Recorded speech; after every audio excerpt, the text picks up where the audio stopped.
Здравствуйте, дорогие ребята! Сегодня я и артистка театра кукол Екатерина Кочурова продолжаем цикл передач Башкирского государственного театра кукол «Сказка на ночь».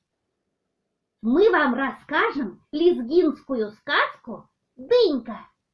Устраивайтесь поудобнее и слушайте нас внимательно. Готов? Угу. То ли было, то ли не было. Жили, говорят, в одном ауле старик со старухой. И подрастали у них две дочери. Одна дочь старухина, другая старикова. Старикова дочь красавица, росла девушкой скромной и ласковой, на всякую работу умелой.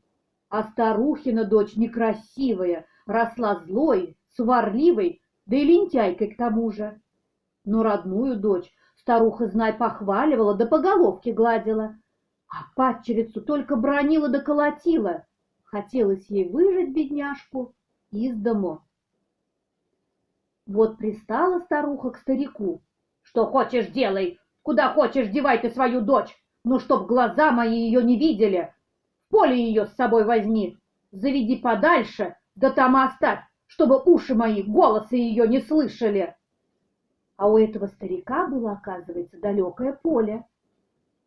Вот положил он в хурджун дыньку. Хурджун — это сумка такая. Кликнул дочь и увел ее из дому. Шли они, шли, и, наконец, дошли до старикова поля и сели отдохнуть. Дорога была трудной, девушка устала. «Я спать хочу, милый отец», — сказала она. «Ну что ж, усни, доченька. А ты никуда не уйдешь?» — спросила девушка. «Нет, не уйду, милая», — обещал отец. «А если боишься, положи голову на рукав моей черкески. Это такая верхняя одежда». Поверила дочь, положила голову на рукав отцовской черкески и уснула.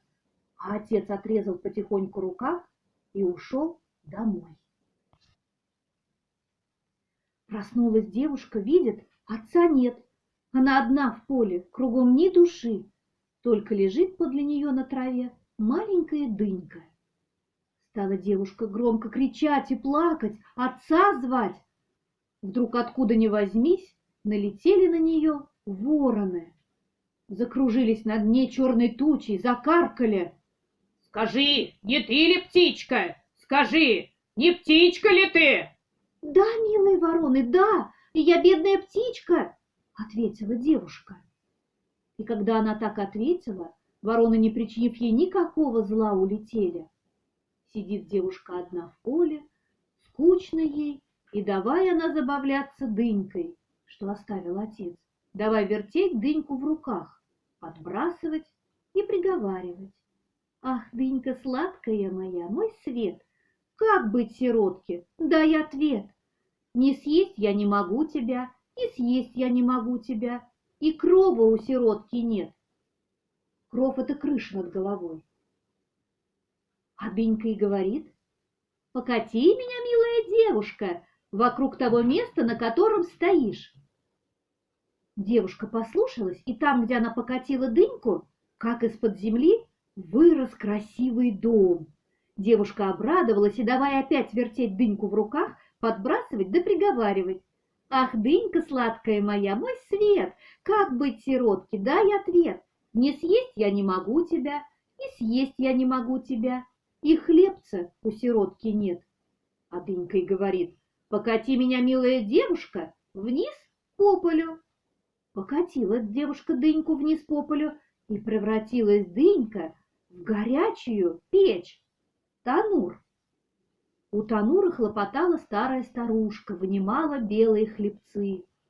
И вдруг печь поднялась вместе с хлебцами и полетела к новому дому. «Ну, милая девушка, — сказала дынька, — попробуй, хороши ли мои хлебцы». Девушка попробовала хлебцы, похвалила, поблагодарила и давай опять вертеть дыньку в руках, подбрасывать ее да приговаривать: «Ах, дынька сладкая, мой свет, как быть сиротке? Дай ответ. Не съесть я не могу тебя, и съесть я не могу тебя, и платьев у сиротки нет. А дынька говорит тогда: покати меня, милая девушка, снова вниз да по полю. Девушка покатила дыньку вниз, и превратилась дынька в арбу. Это тележка такая, повозка. А на орбе той чего только не было. И платье, и скатерть, и одеяло с подушками. Настоящее приданое для невесты. «Ну, милая, — говорит дынька, — неси в дом свое приданое». Внесла девушка все это добро в дом, постели убрала, чистой скатертью хлебцы накрыла, сама нарядилась в красное платье и давай опять дыньку в руках вертеть, подбрасывать ее и приговаривать: «Ах, дынька сладкая моя, мой свет, как быть сиротке? Дай ответ. Не съесть я не могу тебя, и съесть я не могу тебя, и мужа у сиротки нет». И дынька тогда сказала: «Ну что ж, милая девушка, покати-ка ты меня еще раз вниз да по полю». Покатила девушка дыньку вниз по полю. Далеко-далеко укатилась дынька, уже и не видно ее. Остановилась дынька на берегу реки и превратилась в ковер. А в это время вброд через реку переправлялся с чувяками в руках молодой пастух. Чувяки — это сапоги такие. Увидел он ковер, обрадовался и встал на него босыми ногами. И только он встал, взвился ковер под небеса, полетел и опустился прямо перед домом девушки. «Вот тебе муж, милая девушка, — сказала дынька». «Кто ты и откуда, красавица?» — спросил пастух. «Выжила меня из дома злая мачеха, бросил меня в далеком поле родной отец. Ждали меня беды, несчастья, — сказала девушка. Добрая дынька спасла меня от голода и холода, подарила мне красивый дом. Не хочешь ли ты стать в этом доме хозяином?» «С радостью, — ответил юноша». И они поженились и стали жить вдвоем, а дыньку с почетом поставили на подоконнике. Понравилась тебе сказка? Угу. Дорогие ребята, на этом наша сказка заканчивается. Мы уверены, что все у вас обязательно будет хорошо. А теперь спокойной ночи. Спокойной ночи, девочки и мальчики.